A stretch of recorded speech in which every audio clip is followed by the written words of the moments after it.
Now we are in lesson 5.1. It's sampling. We are in the chapter statistics. First, we're gonna learn the statistics language. We will learn this lesson many new words that you never heard about it, but you're gonna know the meaning of those words. First, I'm talking about the data. When you have a data, when you're collecting a data and you want to study it, this data can be called qualitative or quantitative. It comes from the word quality. It's a quality. So, what does it mean? If I'm studying, for example, the color of the eyes, if this person is happy or sad. So, here you are studying a quality. And when you are studying a quantity, like you have numbers, for example, let's say the number of kids in a family, for example. So, for one, the first line is numbers, for example, the grades of the student in the class. So, we say it's quantitative. And when I'm doing quantitative, it could be discrete or continuous. Discrete, it means if I can count the numbers. When I say one, two, three, one kid, two kids, three kids. Continuous, when can measure it. Or, for example, when I'm measuring the height, the weight of a person. Now, population and sample.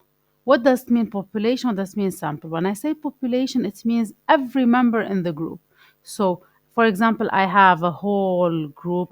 This is the school, this is all the population. And from the school, I'm choosing a sample. I'm taking, for example, the student of the high school. So I will call the sample the subset of the population. So all the school is the population. If I'm taking from the school, for example, the high school section, gonna be the sample of the population. Now, how to choose a sample which gives a good representation of the population? I need first to understand the meaning of those words. When I say the target population, it means all. So it's the population from which you will take a sample. So the target population, it's all the population that's gonna take the sample from it. Guys, we're gonna do an example now when I finish talking about that.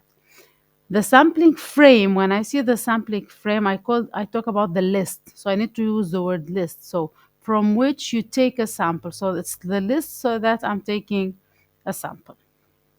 When I say the sampling unit, it means one, it's a single member from the sampling frame. So the sampling unit, it's from the sampling frame. The sampling variable, it means what are you studying? And the sampling values mean the values of the sampling variable. So let's do an example to understand the difference between all those words. So if I have, for example, this example, you must carry out a survey to estimate the number of children in the families that live in an apartment block. Give this context, given this context, define the target population. What is your target? Your target, it's what? You are taking all the, I'm focusing on all the apartments in the block. So first, my big target is what? It's all the apartments in the block. Now, the for normally you should ask about the sampling frame, then the sampling unit. Let's do the sampling frame first.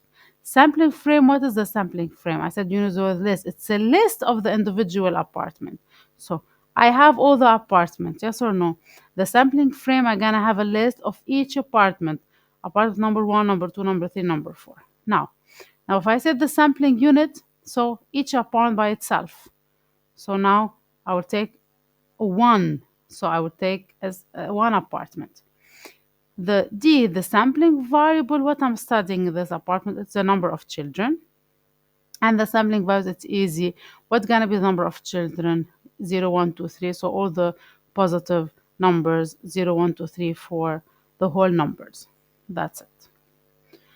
Now, sampling technique. We have many techniques to take a sample from a population to study it. First, we have the simple random sampling. We call it SRS.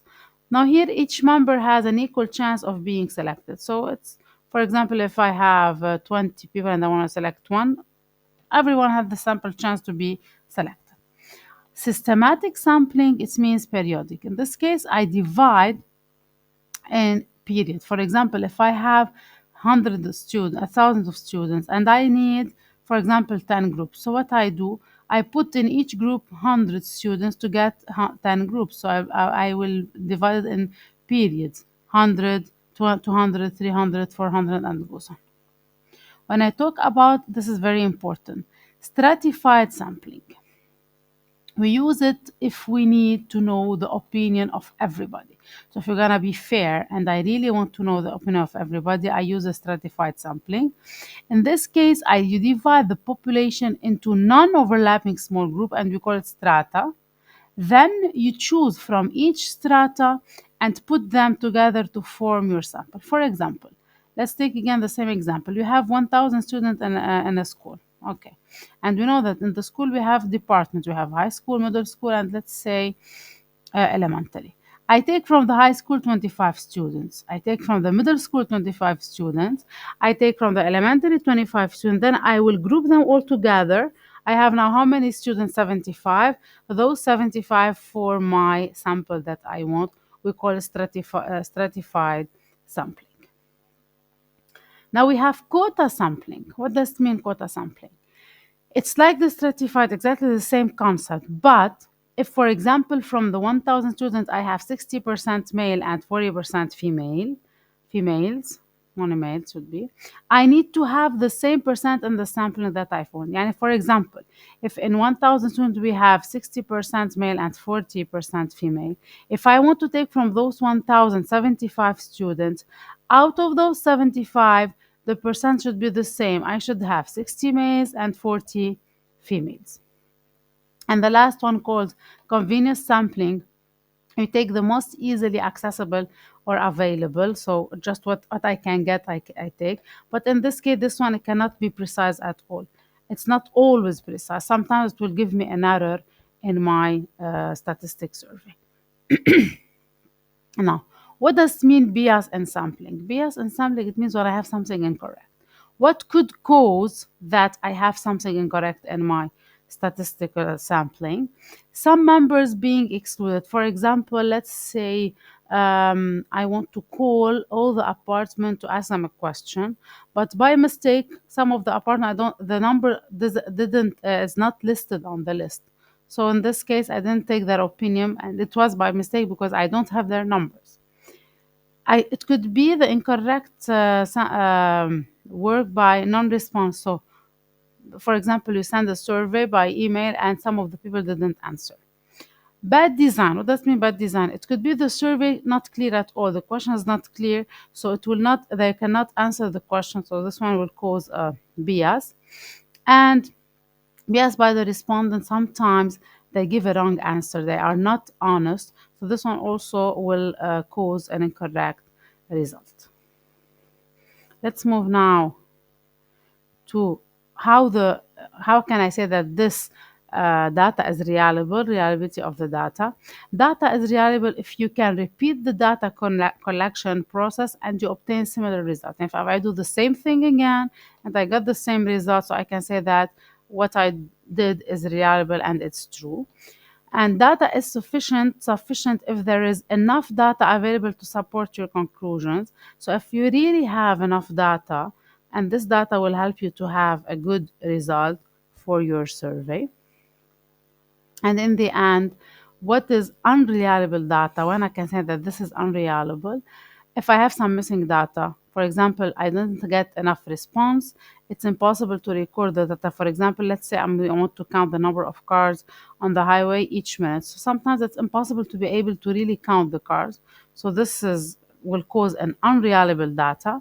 And sometimes error in handling data, they might, for example, enter incorrect data. So this one will give me also an unreliable data. That's it for this video. We'll see you in the next video with more calculation and explanation.